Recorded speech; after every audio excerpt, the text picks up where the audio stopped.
Hi hello வணக்கம். இன்னைக்கு நம்ம வீடியோல என்ன படம் பார்க்க போறோம்னா 2024ல ஒரு அமெரிக்கன் ஹாரர் த்ரில்லர் படமா வெளியாயிருக்க நியூ லைஃப். இந்த படத்துடைய ஒன்லைனர் என்னன்னா, படத்துல மொத்தம் 2 ஹீரோயின், ஒருத்தவங்களோட பேரு ஜெசிகா, இன்னொருத்தவங்களோட பேரு எல்சா. படம் ஆரம்பிச்சதுல இருந்து இந்த 2 கேரக்டர்ஸையுமே மாத்தி மாத்தி காமிப்பாங்க. ஒரு நான் லீனியர் பேட்டர்ன்ல தான் இந்த படமே மூவ் ஆகும். நமக்கு படம் பார்க்கும்போது எதுக்கு இப்படி மாத்தி மாத்தி காமிக்கிறாங்க அப்படின்னு நமக்கு எதுவுமே புரியாது. ஆனா படத்தோட மிட் பாயிண்ட்ல இந்த 2 கேரக்டர்ஸையுமே ஒன்னா கொண்டு வந்து ஒரு முடிச்ச அவுத்து விடுவாங்க. அந்த ட்விஸ்டுக்கு அப்புறம் தான் படம் சும்மா வேற லெவல்ல போகும். அதனால இப்ப டைம் வேஸ்ட் பண்ணாம நம்ம டைரக்டா வீடியோக்குள்ள போயிடலாம். வெல்கம் டு கதை கேளு. இன்னும் நம்ம சேனலை சப்ஸ்கிரைப் பண்ணாம பாத்துட்டு இருந்தீங்கன்னா மறக்காம சப்ஸ்கிரைப் பண்ணிடுங்க. வாங்க டீடைல்டு எக்ஸ்பிளனேஷனுக்கு போலாம். படத்தோட ஸ்டார்டிங் சீன்லயே ஒரு லேடியை நமக்கு காமிக்கிறாங்க. அவங்க தலையெல்லாம் ஒரே ரத்தமா இருக்கு. இவங்களுக்கு என்னாச்சு ஏதாச்சுன்னு நமக்கு புரியல. இவங்களோட பேரு தான் ஜெசிகா. இவங்க ரத்தத்தோட பயங்கர வேகமா நடந்து வந்துட்டு இருக்காங்க. அப்படியே வேகமா அவங்களோட வீட்டுக்குள்ள போயிட்டு அந்த ரத்தத்தை எல்லாம் வாஷ் பண்ணிட்டு அவங்க கபோர்ட்ல இருந்து ஒரு ரிங் எடுத்து பாக்குறாங்க. அவங்களுக்கு கண்ணெல்லாம் கலங்குது. அப்படியே வீட்டுக்கு வெளியில ஏதோ ஒரு சத்தம் கேக்குது. என்னடான்னு அப்படி லைட்டா எட்டி பார்த்தா இவங்க வீட்டுக்கு போலீஸ் எல்லாம் வந்திருக்காங்க. அவங்கள பார்த்த உடனே அந்த ரூம்லயே ஒரு சின்ன ஜன்னல் மாதிரி இருக்கு. அதை திறந்துகிட்டு டக்குன்னு வீட்டுக்கு வெளியில குதிச்சிடுறாங்க. இதுக்கப்புறம் அவங்களுக்கு எங்க போறதுன்னே தெரியல. அவங்க பாட்டுக்கு நடக்க ஆரம்பிக்கிறாங்க. இப்ப நைட் ஆயிடுது. ஒரு கட்டத்துக்கு மேல அவங்களாலேயே நடக்க முடியல. இப்ப என்ன பண்றாங்கன்னா, இவங்க நடந்து வர்ற வழியில ஒரு கார் நிக்குது. கார் ஓனருக்கு தெரியாம அவங்க காருக்குள்ள ஏறி உட்காந்துக்கிறாங்க. அவரும் பின்னாடி இவங்க உட்காந்துருக்கிறது தெரியாம அவர் பாட்டு கார் எடுத்துட்டு போறாரு. அந்த கார் எங்க போகுதுன்னு தெரியல. கட் பண்ணா இப்ப நமக்கு இன்னொரு லேடியை காமிக்கிறாங்க. இவங்க பேரு தான் எல்சா. இவங்க ஒரு ஏஜென்ட். இந்த போலீஸ் டிபார்ட்மெண்ட்டுக்கெல்லாம் வேலை செய்வாங்கல்ல, அந்த மாதிரி ஒரு ஏஜென்ட். இவங்களுக்கு ஒரு பிரச்சனை இருக்கு. என்னன்னா, இவங்க பழசெல்லாம் கொஞ்சம் மறந்துடுவாங்க. அது மட்டும் இல்லாம கொஞ்சம் கொஞ்சமா இவங்களோட பிரெயின் நர்வ்ஸ் எல்லாம் பாதிக்கப்பட்டுக்கிட்டே வருது. அதுக்கெல்லாம் இவங்க டேப்லெட் எடுத்துக்கிட்டு இருக்காங்க. கிட்டத்தட்ட இவங்க ஒரு பேஷண்ட் நிலைமையில தான் இருக்காங்க. இப்ப இவங்க வீட்டு காலிங் பெல்ல யாரோ அடிக்கிறாங்க. யாரும் திறந்து பார்த்தா இவரோட பேரு ரேமண்ட். இவர் யாருன்னா நம்ம எல்சாவோட சீனியர் ஆபீசர். அவர் வரும்போதே ஒரு கான்ட்ராக்டோட தான் வராரு. என்னன்னா, ஒருத்தவங்க பார்டரை கிராஸ் பண்ண போறாங்களாம். ஆனா அவங்கள கிராஸ் பண்ணாம தடுக்கிறது தான் நம்மளோட வேலை அப்படின்னு சொல்லிட்டு இருக்காரு. இந்த வேலையை நீ தான் முடிச்சு கொடுக்கணும். அந்த கான்ட்ராக்ட ஃபுல்லா படிச்சு பாரு, படிச்சு பார்த்துட்டு சைன் போடு அப்படின்னு பெண்ணையும் கொடுக்கறாரு. நம்ம எல்சாவால அந்த பெண்ணை கூட சரியா பிடிக்க முடியல. அந்த அளவுக்கு முடியாம இருக்காங்க. இப்ப ஒரு நபரை பார்டரை கிராஸ் பண்ணி போக விடக்கூடாது அப்படின்லாம் சொன்னாங்கல்ல, அந்த நபரை பிடிக்கிறதுக்கு ஒரு பெரிய டீமே உட்காந்து ஒர்க் பண்ணிட்டு இருக்கு. கட் பண்ணா மறுபடி ஜெசிகாவை காமிக்கிறாங்க. இவங்க ஒரு காருக்கு பின்னாடி ஏறினாங்கல்ல, அந்த கார் வந்து இப்போ ஒரு இடத்துல நிக்குது. இவங்களை காரை விட்டு கீழே இறங்கிடுறாங்க.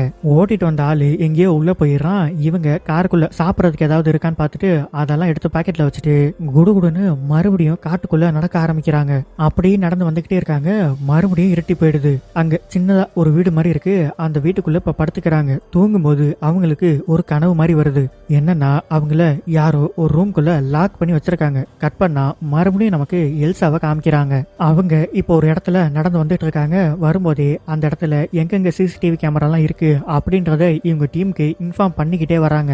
அவங்களும் அந்த கேமராவெல்லாம் செக் பண்ணி பார்க்கும்போது நம்ம ஜெசிகா இருக்காங்கல்ல, அவங்க ஒரு காருக்கு பின்னாடி ஏறி உட்கார்றது அதுல தெளிவா ரெக்கார்ட் ஆயிருக்கு. சரி, அப்படின்னா அந்த கார் ஓனரை ட்ராக் பண்ணுங்க அப்படின்னு அவங்கள ட்ராக் பண்ணி சொல்றாங்க. அவரோட வீடு நீங்க இருக்க இடத்துக்கு பக்கத்துல தான் இருக்கு, வேணும்னா அங்க போய் செக் பண்ணி பாருங்க அப்படின்னு டீம் சொல்றாங்க. கட் பண்ணா மறுபடியும் நமக்கு ஜெசிகாவை காமிக்கிறாங்க. அவங்க ஒரு வீட்டுல போய் தூங்குனாங்கல்ல, இப்ப காலையில விடிஞ்சிருது. ரொம்ப நேரம் அவங்களால இங்க இருக்க முடியாது, உடனே கிளம்பணும். ஆனா போற வழியில பசிக்கும்ல, சாப்பிடறதுக்கு ஏதாவது எடுத்துக்கலாம் அப்படின்ட்டு அந்த ரூம்லயே கொஞ்சம் சாப்பாடெல்லாம் இருக்கு. அதை எடுத்து இப்ப பைக்குள்ள வச்சுக்கிட்டு இருக்காங்க.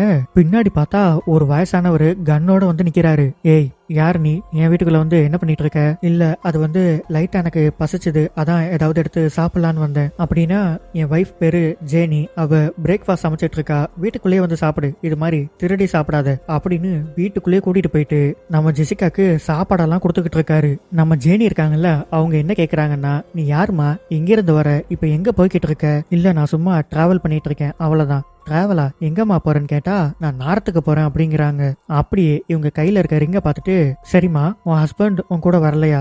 இல்ல, அவர் இப்ப என் கூட இல்ல அப்படின்னு சொல்லிடுறாங்க. ஏமா, உன்னை பார்க்கவே இவ்வளவு டயர்டா இருக்க, ஒன்னு பண்றியா? உள்ள வாஷ் ரூம் இருக்கு, அங்க போயிட்டு ஃபேஸ் எல்லாம் வாஷ் பண்ணிட்டு ஃப்ரெஷ் ஆயிட்டு நீ அப்புறமா கிளம்பு அப்படின்னு இவங்களும் இப்ப எந்திரிச்சு உள்ள போறாங்க. உள்ள போனவங்க பிரஷ் எல்லாம் பண்ணிட்டு அங்க ஒரு சில மெடிசன்ஸ் எல்லாம் இருக்கு, அதையெல்லாம் எடுத்து பாக்கெட்டுக்குள்ள வச்சுக்கிறாங்க. வச்சுட்டு இப்ப எதுவுமே தெரியாத மாதிரி மறுபடியும் வெளியில வராங்க. நம்ம ஜேனி அப்படின்னு ஜெசிகா கிட்ட, ஏமா நீ கிளம்புறதுன்னா கிளம்பு, ஒண்ணு பண்ணலாமா, பிராங்க் இப்பதான் வெளியில கிளம்புறாரு, அதாவது அந்த தாத்தா இருக்காருல்ல அவரோட பேரு தான் பிராங்க், அவர் கார்ல தான் போறாரு, நீ அவர் கூட போயிட. இல்ல வேண்டாம், எனக்கு நடக்கிறதுக்கு ரொம்ப பிடிக்கும், கார்லாம் வேண்டாம். அட அவர் என்ன உன்னை நாரத்து வரைக்குமா டிராப் பண்ண போறாரு, பக்கத்துல எங்கேயாவது இறக்கி விடுவாரு, அவர் கூட போமா அப்படி சொல்லி அனுப்பி வைக்கிறாங்க. நம்ம பிராங்குமே, வாமா நான் நார்த் சைடு தான் போறேன், போற வழியில உன்னை டிராப் பண்ணிட்டு போறேன் அப்படின்னு இப்ப கார்ல ஏத்திக்கிறாரு. நேரா ஓட்டிட்டு வந்து இப்போ ஒரு டெட் எண்ட் வந்துருது.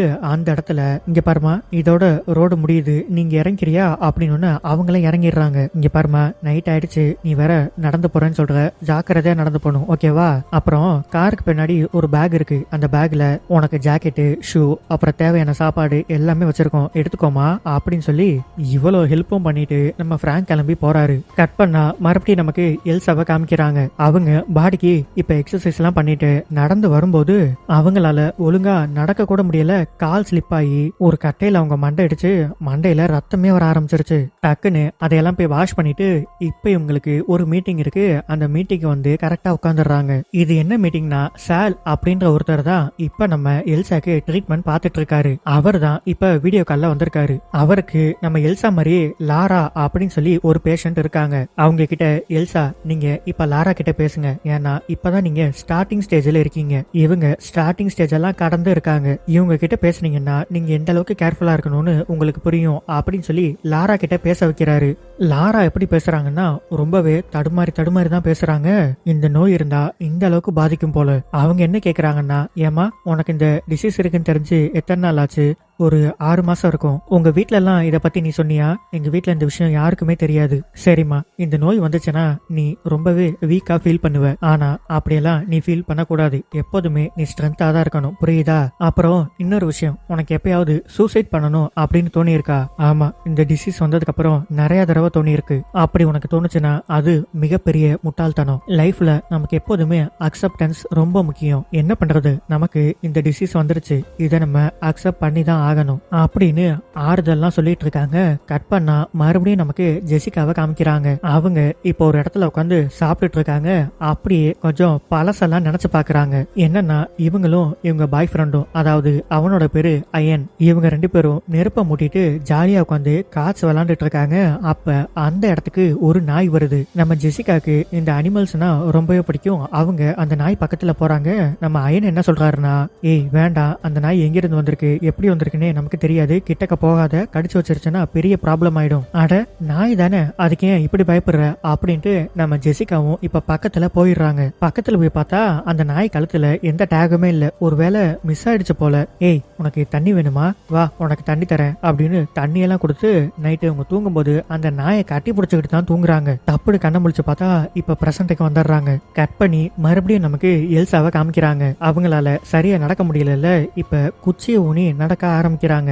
அவங்க வீட்ல ஒரு போர்டு மாதிரி வச்சிருக்காங்க.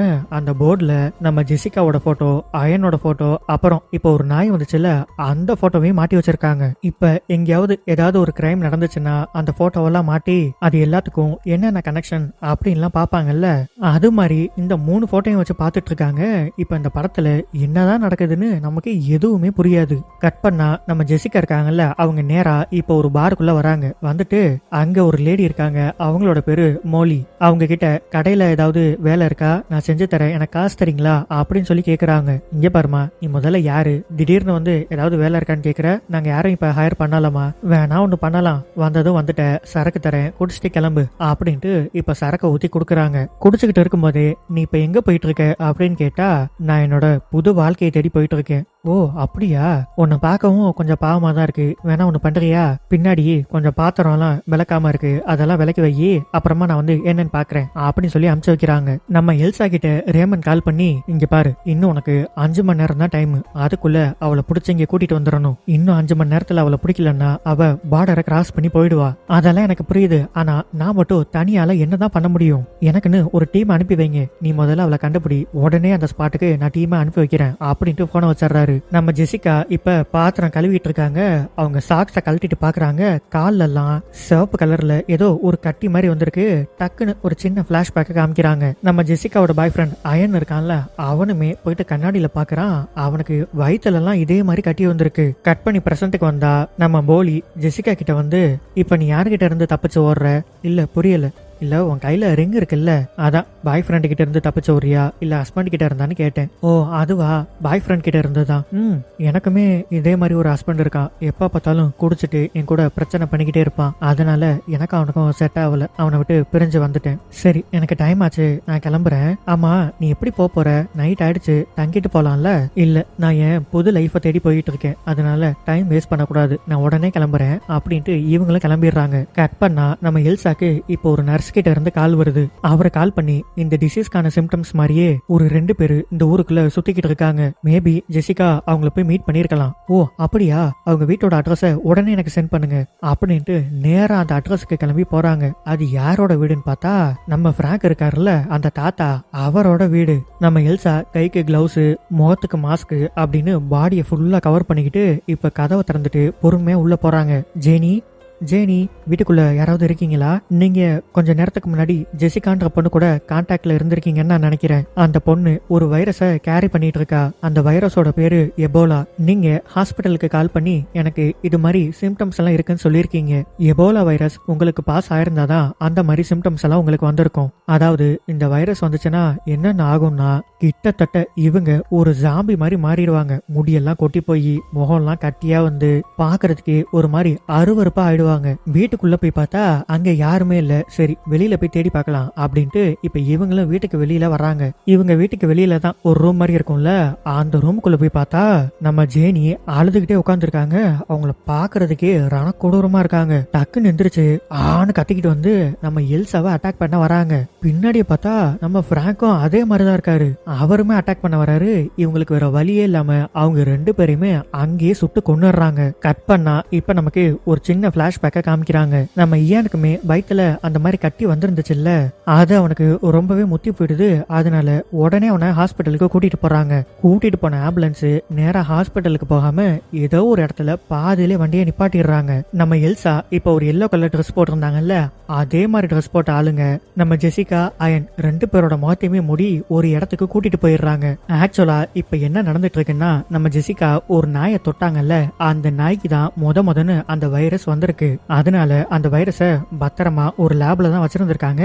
அந்த லேப்ல இருந்து தப்பிச்சுதான் அந்த நாய் நம்ம ஜெசிகா கிட்ட ஓடி வந்திருக்கு. இது தெரியாம நம்ம ஜெசிகா அந்த நாயை கட்டி பிடிச்செல்லாம் தூங்கிட்டாங்க.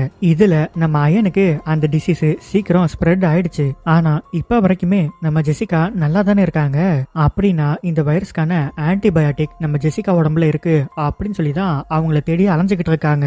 இப்ப அவங்க 2 பேருமே பிடிச்சு கொண்டு வந்து இப்ப லேப்ல உட்கார வச்சிருக்காங்க. நம்ம ஜெசிகாவும் அந்த ரூம்குள்ள இருந்து எவ்வளவோ கதவை தட்டி டேய் தயவு செஞ்சு என்ன வெளியில விடுங்கடா அப்படின்னு பயங்கரமா கத்திக்கிட்டு இருக்காங்க.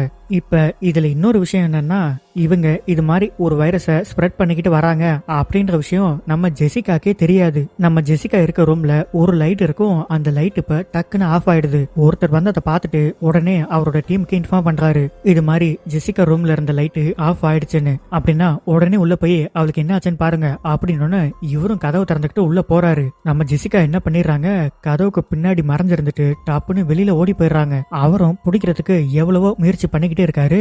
அப்ப அங்க ஒரு லைட் உடைஞ்சு போயிருக்கு. அந்த லைட் எடுத்து அந்த ஆளோட கழுத்திலே சதக்குன்னு குத்தி போட்டுட்டு நேரா நம்ம அயன் இருக்கான்ல அந்த ரூம்ல போய் பாக்குறாங்க.